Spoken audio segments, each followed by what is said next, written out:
सानसेयारि खौरां नायनो मोजां मोनग्रा गासैबो रायजो राजा नोंथांमोनखौ गिबियावनो आंनि एसबि बड निउज चेनेलाव बरायग्रोनाय थाबाय। खुलुमबाय, आं सिबि रानि ब्रह्म। बे चेनेलनि गेजेरजों सानफ्रोमबो सानसेयारि खौरांखौ फोसावनाय जायो। नोंथांमोना बे चेनेलनि गेजेरजोंनो गोनां सानसेयारि खौरांफोरखौ मोननो हागोन। थुदो बिदिब्ला खौरां आवरायनायखौ जागायजेननोसै। सासे गोजौ थाखोनि अफिसार आईपीएस अफिसाराबो गावनि गोसोखौ हमथानो हायासै। बिसि थैनायखौ सहायनो हायैयाव गावनि जिउखौ फोजोबनानै लाबाय आईपीएस अफिसार शिलादित्य सेठिया बिथाङा। बिथांनि अनजालि बिसिया केन्सार बेरामजों जुजिगासिनो दंमोन, बेनिखायनो थांनाय 4 दाननिफ्रायनो छुट्टियावबो दंमोन शिलादित्य बिथाङा। आरो बिथांनि बिसिया गुवाहाटीनि नेम केयार देहा फाहामसालियाव फाहामथाय लागासिनो दंमोन। आईसीयूआव फाहामथाय लाबाय थानाय समावनो बिसिनि थैनाय खौरां मोननाय लोगो लोगोनो माखासे मिनिटनि उनावनो आईसीयूआवनो आईपीएस अफिसार बिथाङाबो सार्भिस पिस्तलजोंनो गावखौ गावथारनानै लादों। आईपीएस अफिसार शिलादित्य बिथाङा 2009 बैचनि आईपीएस अफिसारमोन। दा बिथाङा आसाम गभर्नमेन्टनि हम एन्ड पलिटिकेल सेक्रेटारिनिबो बिबानाव दंमोन आरो बेनि सिगां तिनसुकिया जिल्ला आरो सनितपुर जिल्लानि एसपीमोन बिथाङा। बेनि अनगायैबो आसाम पुलिसनि 4th बेटालियननि कामान्डेन्टबोमोन शिलादित्य बिथाङा। नाथाय एसेग्राब गेदेर अफिसार जानायनि उनावबो गावनि बिसि थैनायखौ सहायनो हायैयाव गावनि जिउखौ फोजोबनो थांखि लादों बिथाङा। सानबेसे खारखुमागोन बर' सुंद' सावथुननि फेस्ला फावगिरि अनिल कुमार नार्जारिया? दिलीप नार्जारिखौ हमनायनि उनाव बर' सुंद' सावथुननि फावगिरि दैदेन वारिखौबो पुलिसा हमबाय। नाथाय दासिमबो खारखोमानानै दङ फेस्ला फावगिरि अनिल कुमार नार्जारिया। सावथुनाव फाव खालामनो खाबु होगोन होननानै सासे 14 बोसोर बैसोनि उन्दै हिन्जावसाखौ जिनाहारि खालामनायनि अजद फैदोंमोन। बर' सुंद' सावथुननि फावगिरिफोर फारियै दैदेन वारि, दिलीप नार्जारि, अनिल कुमार नार्जारि आरो सुबर्णा बसुमतारीनि सायाव जिनाहारि खालामनाय जाथायखौ लानानै दायनिगिरिफोरनि हेंथायै पक्स' आइननि सिङाव गसाइगाव पुलिस थानायाव केस होनाय जादोंमोन। बे केसनि सायाव बिथा खालामनानै दिलीप नार्जारि आरो दैदेन वारिखौ पुलिसा हमबाय। नाथाय दासिमबो खारखोमानानै दङ अनिल कुमार नार्जारि आरो सुबर्णा बसुमतारीया। दैदेन वारिखौ हमनायनि उनाव मैया क'क्राझार चिफ जुडिशियेल मेजिस्ट्रेट कर्टआव लांनाय जादों। बेनि अनगायैबो क'क्राझार जिल्लानि बग्रिबारि पुलिस थानायाव मावनाय आसाम पुलिस बेटालियननि बनजित दासखौबो 20 बोसोर जेलनि साजा फोसावबाय। बङाइगाव जिल्लानि मानिकपुरनि थागिबि बनजित दासआ सासे उन्दै हिन्जावसाखौ लांखुमानानै जिनाहारि खालामहैदोंमोन।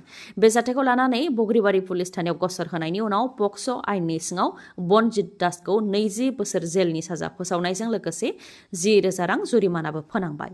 आरो बे जुरिमानाखौ होआब्ला 2 दान बांसिन जोबथेसालिनि साजा लानो नांगोन बनजित दासआ। थाद'नाय गैयै जुब जुब अखा हानायनि जाहोनाव जेरैथिंबो दै लोमसावनायनि थाखाय करिमगन्ज जिल्लानि सिङाव थानाय सोलोंथाइ फसंथानफोरखौ साननैनि थाखाय बन्द' फोसावबाय। करिमगन्ज जिल्ला प्रशासननिफ्राय बेखौ फोसावदों। करिमगन्ज जिल्लानि सिङाव थानाय लङाइ दैमा, खुसियारा दैमा बेफोरनि दैया गोबां बांनायनि थाखायनो फरायसाफोरनि रैखाथिखौ नोजोर होनानै बे बन्द'खौ फोसावदों। जुब जुब अखा हानायजों करिमगन्ज जिल्लानि सिङाव थानाय फ्राय गोबां फरायसालिफोरानो दैजों लोमजोबबाय। बेनिखायनो गासै सोरखारि आरो सोरखारि नङै सोलोंथाइ फसंथानफोरखौनो दिनै आरो गाबोन अदेबानि 19 आरो 20 बे साननैयाव बन्द' फोसावदों।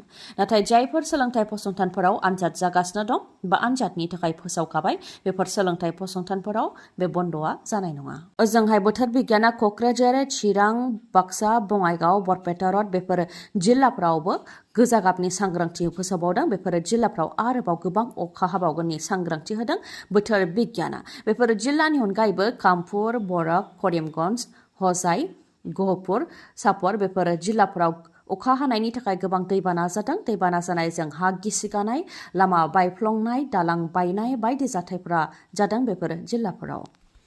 क'क्राझारनि आरएनबि सोरखारि देहा फाहामसालिखौ मेडिकेल कलेजजों सरजाबफानो नागिरनायनि हेंथायै खुद्रिनाया दासिमबो जोबनानै थाङाखै। प्रमिला रानि ब्रह्मनि दैदेननायाव सानफ्रोमबो धर्ना होनाय हाबाफारिया जागासिनो दं। मैयानि सानावबो प्रमिला रानि ब्रह्मनि दैदेननायाव बिटिसि बाजेट जथुम्मा सोलिफुबाय थानाय समावनो बिटिसि सेक्रेटारियेटनि लांगोनायाव धर्ना होनाय हाबाफारि लादों प्रमिला रानि ब्रह्मआ। बिटिसि सेक्रेटारियेटनि मावखुलि सिङाव एसेम्ब्लि जाफुबाय थानाय समावनो बिटिआरनि सिइएम प्रमद बर'नो गोसोखांलाय गथायहैनो नागिरदोंमोन प्रमिला रानि ब्रह्मआ। नाथाय बिथांखौ हेंथा होदों पुलिसनि हान्जाया। धर्ना होनाया गोख्रोंनिफ्राय गोख्रों गोख्रों जानायाव थासारिखौ नोजोर होनानै धर्नाखौबो होबथानो गोनां जादों पुलिसा। खुद्रिनाय बारगाव मन्थ्रि प्रमिला रानी ब्रह्म बिथाङा बुंथिदों दि आसाम एसेम्ब्लिनि मोखाङाव सोमावसारनो हायोब्ला बिटिसि सेक्रेटारिनि बायजोआव मानो हाया होननानै सोंथि खालामदों। बेखौ जोंनो सोरजिदों, जों गासैबो सोमावसारनायनि उनावसो बेखौ मोननो हादों होननानैबो बुंथिबावो प्रमिला रानी ब्रह्मआ। लोगोसे बुंथिबावो दि प्रमद बर'खौ जों मान होदों आरो रायजो राजानि खामानि मावनो थाखाय खाबु होदों। प्रमद बर'आ खामानि मावथों आरो क'क्राझारनि आरएनबि देहा फाहामसालिखौ लाखिथों होननानैबो बुंथिबावो। लोगोसे गोदान स्टाफ एपइन्टमेन्ट होयैनि थाखाय रोंगौथि गोनां लाइमोनफोरा साख्रि मोनाखै। मेडिकेल कलेजाव गोदान स्टाफ होनो नांगौमोन आरो स्पेसियेल बाजेट थानो नांगौमोन, नाथाय आरएनबिनि गोजाम मेसिनफोरखौसो मेडिकेल कलेजाव लानानै थांदों। बेजों मेडिकेल कलेजखौ माबोरै गोख्रों खालामगोन होननानैबो बुंथिबावो प्रमिला रानी ब्रह्मआ। एमसिएलए देरहासार बसुमतारियाबो बेनि सायाव बुंथिदों दि आरएनबि देहा फाहामसालिया जेरै दं एरैनो थागोन होननानै सोरखारनिफ्राय बुङो, नाथाय बुंनायजों खामानि मावनायजों गोरोबा। जेराव आरएनबि सिभिल हस्पिटालनि जइन्ट डाइरेक्टर आरो सुप्रिन्टेन्डेन्टआ मोनद' आरएनबिनि बिफानखौ मेडिकेल कलेजाव दैथायहरनो बिथोन फोसावदों आरो माखासे बिफानफोरखौबो लासै लासै लांनाय जागोन होननानै बिथोनलाइयाव मख'नाय दङ।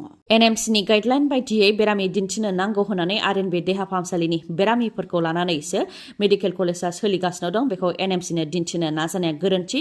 क'क्राझार मेडिकेल कलेजाव जुदि गुन गोनां फाहामथाय होयोब्ला रोजा रोजा गासै आसामनिफ्रायनो बेरामिफ्रा फैगोन, नाथाय क'क्राझार मेडिकेल कलेजाव मोजां ट्रिटमेन्ट जाया, बिसना गैया, डक्टर नार्सनो एपइन्टमेन्ट होआखै, अपारेशन खालामग्रा इन्स्ट्रुमेन्ट गैया होननानैबो बुंथिबावो देरहासार बसुमतारिया। सोनाब बंग'आव कान्चनजंगा एक्सप्रेस आरो मालगारिनि गेजेराव जाब्रबथाय जानायजों थैनायनि सुबुं अनजिमाया बांनानै 10 जाफैबाय आरो जोखोम जानाया गासै 46। जोखोम जानाय 46नि मादाव 3 आसामनि थागिबि। फोरमायथिनो गोनांदि थांनाय सानसे सिगां आगरतलानिफ्राय सियालदा फारसे थांनाय कान्चनजंगा एक्सप्रेसखौ उनथिंजायनिफ्राय मालगारिया सौख्रांदोंमोन, जायजों गिख्रंथाव जाब्रबथाय जानो मोन्दों। निउ जलपाइगुरि रेलवे स्टेशननि साखाथियाव थानाय राङापानियाव जानो मोन्दोंमोन बे गिख्रंथाव जाब्रबथाया। जाय जाब्रबथायजों रेलगारिनि माखासे दाब्बाफ्रा थेर बेथेर बायग्रेबजोबदों आरो बे जाथायाव गासै 10 जिउ खोमानो गोनां जादों। जिउ खोमानांनाय 10नि मादाव मालगारिनि लक' पाइलटजों लोगोसे गुड्स गार्ड आरो माखासेफ्रा पेसेन्जारफोर। बे गोख्रों जाब्रबथाय जानायजों 10 सुबुं थैनायनि गुबै जाहोनानो जाहैबाय पेसेन्जार रेलगारिनि उननि मोननै दाब्बायानो माल लांनायमोन, जायनि जाहोनाव रेलगारिनि दाब्बाफ्रा थुख्रा थुख्रि जाजोबदोंब्लाबो 10 सुबुङा जिउ खोमानो गोनां जादों। आरो सिगनेलनि गोरोन्थिनि थाखायनो बे जाब्रबथाया जानो मोन्दों होननानैबो रिपर्टआव मोननाय जादों। पेसेन्जार ट्रेना खारबाय थानाय समावनो बे एखे लाइनजोंनो मालगारि गारियाबो खारबोदोंमोन। बेनि उनाव पेसेन्जार गारिखौ उननिफ्राय सौख्रांफैदोंमोन मालगारिया। आसामनि मोनबा बिधानसभा बियाबाव उफ्रा बिसायख'थि जानो गोनां, नाथाय उफ्रा बिसायख'थिया जायाबो जानो हागौ होननानै आसामनि गिबि मन्थ्रि बिथाङा बुंथिदोंमोन। आसामनि गिबि मन्थ्रि बिथाङा बेबायदि बुंथिनायनि उनावनो बेरेखा दोलोआ बेनि हेंथा गोख्रों बिबुंथिफोर होदों।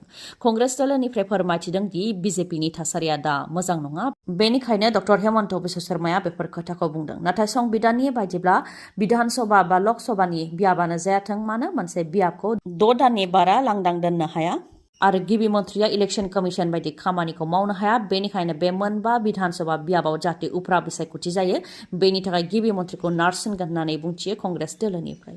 कंग्रेस दोलोनिफ्राय बेखौनो बुंथिदों दि डक्टर हेमन्त बिश्व शर्मा आरो बिजेपिनि राजखान्थिक थासारिया बे समाव मोजां नङा। सिडलियाव बिजेपिया जेबो इयुन गैया, सामुगुरियावबो बिजेपिया जेबो इयुन गैया, ओजोंहाय बङाइगावआव एजिपि राजखान्थि दोलोआ बिजेपिनो एंगारनाय नङा, बिहालियाव बिजेपिखौ गोरलैयैनो फेजेननो हागोन। खालि धलाइ बिधानसभा बियाबावल' बिजेपि आरो कंग्रेसनि गेजेराव गोख्रोङै दावहाया जागोन होननानैबो बुंथिदों। बेनिखायनो डक्टर हेमन्त बिश्व शर्माया बिसायख'थियाव जेननायनिफ्राय माबोरै गोजानाव थानो हायो बेनि खैसार खालामदों होननानैबो बुंथिबावो कंग्रेस दोलोनिफ्राय। उदालगुरि पुलिसनि संदाननायाव उदालगुरिनि सान्थिपुराव सिग्रोमनानै गोथां गुलिजों लोगोसे गंसे AK-56 राइफल आरो गंसे मेगजिन हमनो हादों। उदालगुरि पुलिसा बिनि सायाव फोरमायथिनाय बायदिब्ला हाथियार फानगोननि खौरां मोननायनि उनाव उदालगुरि पुलिसनि मोनसे हानजाया गंसे नखराव अपारेशन खालामदोंमोन, जेराव गंसे AK-56 राइफलजों लोगोसे गंसे मेगजिन आरो 668 गोथां गुलिफोर मोननो हादों। बे दायाव गिबियाव सासे सुबुंखौ हमदोंमोन, उनाव सोंनाय फिननाय लानानै आरोबाव सासेखौ हमदों। गासै 2खौ बे दायाव हमनो हाबाय। सेबनाया दासिमबो जागासिनो दं। बिसोरजों सोमोन्दो थानाय माखासे सुबुंफोरखौ हमनो थाखाय खामानिया जागासिनो दंबावो होननानैबो फोरमायथिदों उदालगुरि पुलिसनिफ्राय। आसामनि मन्थ्रिफोरनि बिबाना सोलाय सोल' जागोन होननानै आसामनि गिबि मन्थ्रि डक्टर हेमन्त बिश्व शर्मा बिथाङा बुंनाय बायदि डक्टर हेमन्त बिश्व शर्मानि बिथोनाव गभर्नरा मन्त्रिनि बिबानखौ सोलाय-सोल' खालामदों। जायनाखि धलाई बियाबनि MLA परिमल शुक्लाबैद्य बिथाङा थांनाय लकसभा बिसायख'थियाव सिलचर लकसभा बियाबनिफ्राय देरहासार जानो हादों। बेनिखायनो बिथांनि बिफानफोरखौ डक्टर हेमन्त बिश्व शर्मा आरो मन्त्रि केशव महन्तनो होनाय जादों। मन्त्रि परिमल शुक्लाबैद्यनि ट्रेन्सपर्ट, फिसारि आरो एक्सेस बिफानखौ केशव महन्तनो होनाय जाबाय। दा बिथां केशव महन्तनाव बेफोर मोनथाम बिफाननि अनगायैबो science, technology and climate change department आरो इनफरमेशन टेक्न'लजि डिपार्टमेन्टआ दङ। ओजोंहाय डक्टर हेमन्त बिश्व शर्मानियाव हम department, personal department, public works department, health and family welfare department, medical education and research department, indigenous and tribal फेथ एन्ड कालचार डिपार्टमेन्ट बेफोरो दङ। जेरावनाखि health and family बिफाना मन्त्रि केशव महन्तनिमोन। गोजोन्थों खौरां, नोंथांमोनहा गोदान मटर साइकेल बा स्कुटि बायनो सानदोंब्ला नोंथांमोननि थाखाय गोजोन्थों खौरां। मणिपुराव थानाय मानास हन्डा श'रुमा नोंथांमोननि थाखाय गोलोम बोथोरनि मोजां अफार लानानै फैदों।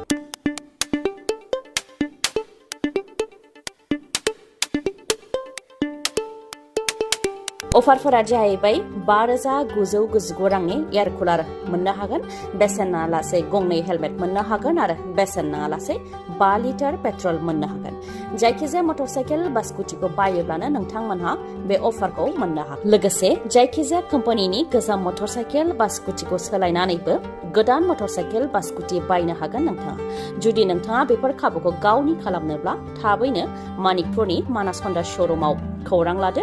खौरां लानो थाखाय 7002601255 नङाबा 9101272776 बे नाम्बाराव खौरां लानो हागोन। गोजोन्थों। खौरांखौ जोबजासे खोनासंनायनि थाखाय गोजोन्थों। नोंथाङा दासिमबो आंनि SB बड' निउस चेनेलखौ साबस्क्राइब खालामनानै लायाखैबा साबस्क्राइब खालामनानै लानो हागोन। लोगोसे बेल आइकनखौबो क्लिक खालामनो हागोन, जाहाथे आं खौरां फोसावनाय लोगो लोगोनो नोंथांनाव गिबिसिन खौराङा सौहैयो। गोजोन्थों।